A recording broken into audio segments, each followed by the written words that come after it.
And దీంట్లో మనం especially చెప్పుకోవాల్సింది డైలాగ్స్.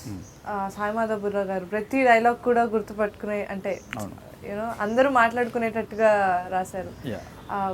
దీంట్లో ఏమైనా పర్టికులర్ డైలాగ్ మీకు బాగా నచ్చింది ఏమైనా ఉన్నదా? అంటే ఆల్మోస్ట్ అన్ని చాలా ఉన్నాయి. ఆయన నాకు దొంగడు కూడా ఆయనే రాశారు. I'm very fortunate to work with him because very lucky. ఎందుకంటే అంత పెద్ద writer, I'm just growing but still ఆయన కూడా అంతే. స్క్రిప్ట్స్ చెప్పిన తర్వాత నచ్చితేనే చేస్తారు ఆయన. బట్ నా ఫస్ట్ సినిమా నేను దొంగట చాలా రైటర్స్ నుంచి నేను ఒక యూనిక్ స్టైల్ ఎప్పుడు సెట్ చేసుకోవాలని, నా టీమ్ సెట్ చేసుకోవాలనేది ఐడియా ఎప్పుడు ఉండేది నాకు. సో రైటర్స్ చాలామంది ట్రై చేసేటప్పుడు సాయి మాధవ్ బుర్రా అని చెప్పి నా కొలీగ్ మోహన్ అని ఉండేవాడు. తను చెప్పాడు, సార్ ఒకసారి ఈయన చూడండి అంటే, ఆయన ఏ సినిమా చేశారన్నప్పుడు కృష్ణమందే జగద్గురు సినిమా అదొకటే చూశాను నేను ఆయన. అందులో ఒక డైలాగ్ ఉందండి, ఏది నయనతార రాణాకి చెప్తారు, ఇది అది మళ్ళీ చెప్తాను, చాలా టంగ్ లాంటి, అదే కడుపు నొప్పుల గురించి అని ఉంటుంది.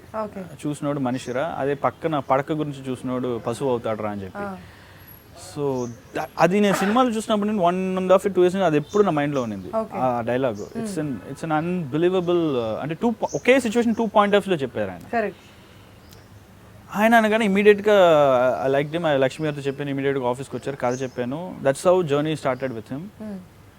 And I was very happy. Everyday night ఆయనతో వెళ్ళి మీట్ అవుతాను. ఆయన చాలా ఫ్రెండ్లీగా ఉంటాడు. ఆయన చాలా చాలా very open hearted man. He's చాలా ఫ్రెండ్లీగా ఉంటాడు. ఈ డైలాగ్స్ మాట్లాడుతుంటాం, ఆ డైలాగ్స్ చెప్పుకుంటాం, లేదు సార్ ఇది సార్ అది సార్ అని. I mean he is working with all big giants in the industry. He treats the same way with the upcoming directors also. That is his big gesture of his thing.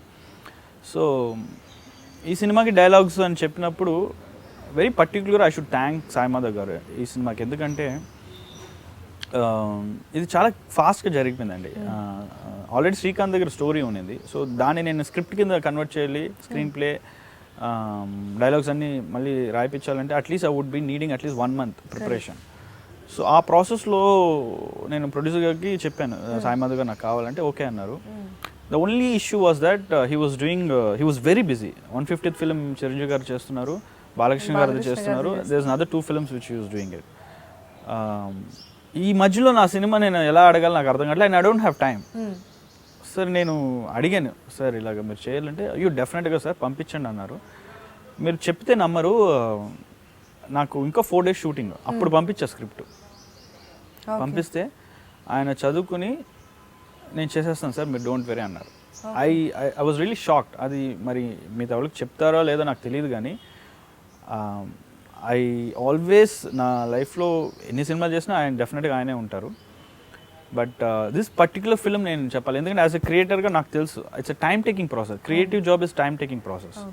So 4 రోజుల ముందు నేనే ఇచ్చి అడగడం అన్న నాకే ఇబ్బందిగా అనిపించింది. And in spite of having all this big films, so way could he adjust this అనేది నాకే ఉన్నింది. సో హీ లిటరలీ పాప ఆయన 6 hours ఎంతసేపు పడుకుంటారు, ఆ 1 hour సాక్రిఫైస్ చేసి నాకు రాసేవారు ఆయన.